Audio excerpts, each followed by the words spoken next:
ബഹുമാനപ്പെട്ട വിധികർത്താക്കളെ, ആദരണീയരായ ഗുരുക്കന്മാരെ, എന്റെ പ്രിയ സഹപാഠികളെ, ആദ്യം തന്നെ എല്ലാവർക്കും എന്റെ വിനീതമായ കുപ്പുകൾ.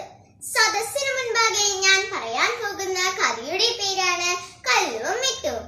കൂട്ടുകാർ ശ്രദ്ധിച്ചു കേൾക്കുമല്ലോ. കല്ലു ആമയും മിട്ടുമുയലും ഒറ്റ ചങ്ങാതിമാരായിരുന്നു. മഞ്ചാടിക്കാട്ടിൽ അവർ ആടിയും പാടിയും രസിച്ചു നടന്നു. ഒരിക്കൽ അവർക്കിടയിൽ ഒരു തർക്കമുണ്ടായി. ആരാണ് ഏറ്റവും വേഗത കൂടിയ ആളെന്ന്. ആമ പറഞ്ഞു ഞാനാണെന്ന്.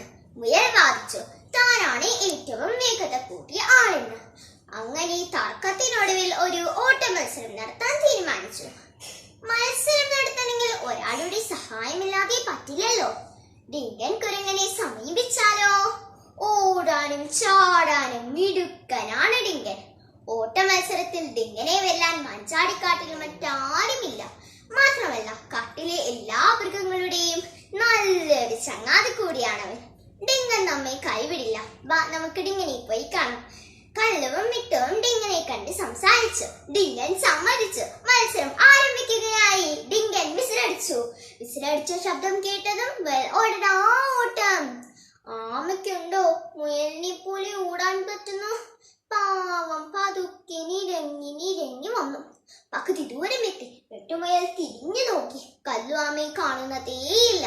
വിട്ടു വിചാരിച്ചു അവൻ വരുന്നതേയുള്ളൂ. കുറച്ചു നേരം ഈ മരച്ചുവട്ടിൽ കിടന്ന് വിശ്രമിച്ചാലോ? വിട്ടു മരച്ചുവട്ടിൽ കിടന്നത് മാത്രമേ അവൻ അറിഞ്ഞുള്ളൂ. ക്ഷീണം കൊണ്ട് വിട്ടു ഉറങ്ങിപ്പോയി. കുറെ നേരം കഴിഞ്ഞ് വിട്ടു ഞെട്ടിയുണർന്നു. അവൻ ചുറ്റും നോക്കി.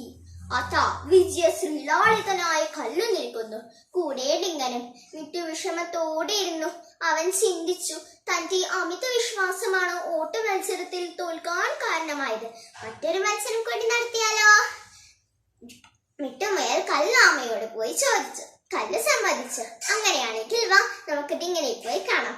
ഇനിയും ഒരു മത്സരമോ? ശരി, ആയിക്കോട്ടെ. ഡിങ്കനും സമ്മതിച്ചു. മത്സരം ആരംഭിച്ചു. ഇത്തവണ മിട്ടു നിർത്താതെ ഓടി. അവൻ വിജയിക്കുകയും ചെയ്തു. കല്ലുവിന് മനസ്സിലായി തനിക്കൊരിക്കലും മിട്ടുവിനോട് ഓടി ജയിക്കാൻ കഴിയില്ല. എങ്ങനെയും വിജയിക്കണം. അവൻ തലപുകഞ്ഞാലോചിച്ചു. അവൻ ഒരു സൂത്രം കെട്ടി. കല്ലു ആമ മിട്ടുമുയലിന്റെ അടുത്ത് ചെന്നു. നമുക്ക് ഒരു മത്സരം കൂടി ആയാലോ? സന്തോഷത്തോടെ മിട്ടു സമ്മതിച്ചു. പക്ഷേ ഈ മത്സരത്തിൽ ചെറിയൊരു വ്യത്യാസമുണ്ട്. പറയട്ടെ? ഹോ, അതിന്റെ ആവശ്യമൊന്നുമില്ല. മിട്ടു സമ്മതിച്ചു. മിട്ടു മനസ്സിൽ കരുതി, ഇനി എത്ര തവണ ഓടിയാലും ഞാൻ തന്നെ ജയിക്കും. അവൻ മനസ്സിൽ ചിരിച്ചു. അവർ ഡിങ്കനോട് പോയി കാര്യം അവതരിപ്പിച്ചു. ഇനിയും ഒരു മത്സരമോ? നിങ്ങൾക്കിത് എന്തു പറ്റി? ഡിങ്കൻ തലയിൽ കൈവച്ചു. ശരി, ആയിക്കോട്ടെ. ഡിങ്കനും സമ്മതിച്ചു. മത്സരം ആരംഭിച്ചു. ഇത്തവണ മിട്ടു നിർത്താതെ ഓടി. പെട്ടെന്ന് അവൻ നിന്നു. എന്താണത്? മത്സരം അവസാനിക്കുന്നിടം ഒരരുവിയുടെ അപ്പുറത്താണ്. നിസ്സഹായനായ മിട്ടു വളരെ വിഷമത്തോടെ അരുവിക്കരയിൽ തന്നെ നിന്നു. കല്ലു ആകട്ടെ ഈ സമയം കൊണ്ട് നിരങ്ങി വന്നു. അവൻ എളുപ്പത്തിൽ അരുവിയെ നീന്തിക്കടന്ന് അപ്പുറത്തെത്തി. വിജയിച്ചു. വീണ്ടും കല്ലു വിജയിച്ചിരിക്കുന്നു. ഡിങ്കൻ മിട്ടുവിനെ കളിയാക്കി ചിരിച്ചു. മിട്ടു നിരാശനായി. കൂട്ടുകാരെ, വിഷമിക്കാതെ നമ്മൾക്കൊരു മത്സരം കൂടി നടത്താൻ. വീണ്ടും ഇരുവരും ഡിങ്കനെ കണ്ട് സംസാരിച്ചു. ഇത്തവണ ഡിങ്കൻ വളരെ ദേഷ്യത്തോടെ പറഞ്ഞു, എന്നെ കൊണ്ടൊന്നും പറ്റില്ല. നിങ്ങൾ മറ്റാരെങ്കിലും പോയി കാണൂ. അങ്ങനെ പറയല്ലേ ഡിങ്ക. ഇനി ഞങ്ങൾ ഒരിക്കലും ഈ ആവശ്യമായി വരില്ല. മനസ്സോടെ ഡിങ്കൻ സമ്മതിച്ചു. മത്സരം ആരംഭിച്ചു. ഇത്തവണ മിട്ടുമുയൽ തന്റെ സുഹൃത്തിനെ പുറകിലേറ്റി അരുവിക്കര വേറെ ഓടി. അരുവി നീന്തി കടക്കുമ്പോൾ കല്ലാമ മിട്ടുമുയലിനെ മുതുകിലേറ്റ് നീന്തി. അങ്ങനെ രണ്ടുപേരും വിജയികളായി.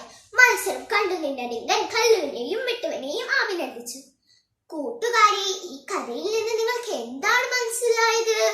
അമിത വിശ്വാസമരുത്. മറ്റുള്ളവരുടെ കഴിവുകളെ അംഗീകരിക്കണം. ഒന്നിച്ചു നിന്നാൽ എന്തും നേടാം.